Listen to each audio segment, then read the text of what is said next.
तूने बेचैन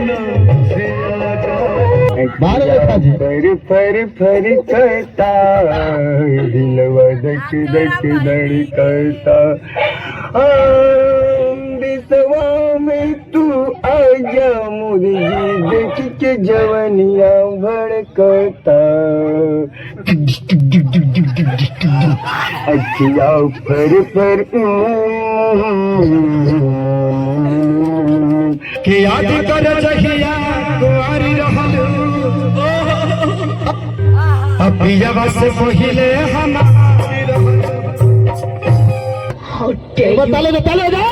खबरदार जो मुझे छूने की कोशिश की।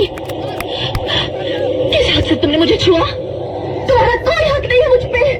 मैं तुम्हारे बगैर जिंदा नहीं रह सकता। Don't touch me। हम किसी दूसरे की अमानत है। नहीं, तुम सिर्फ मेरी हो और किसी की नहीं हो सकती।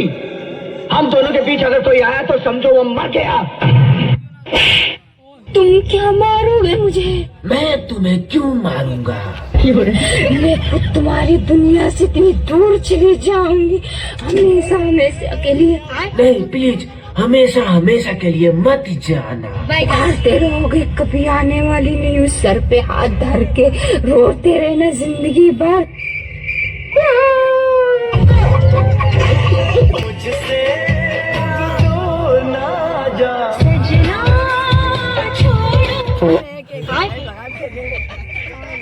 ये कहाँ छोड़ दे? जो दो छोड़ेगा। एका कहीं छोड़ेगा? तो को छोड़ेगा? सारा मूड खराब कर दिया। अगर आज के बाद हमका रोमांस करे कहा ना तो बहुत मार मारा बता देते। अरे तो को छोड़े बताऊँ? नाश कर दें सब।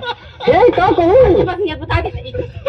बोल तुझको क्या चाहिए? बस इतनी सी हक चाहिए आपसे कि आपके चड्डी में हाथ डाल के सो सकूं।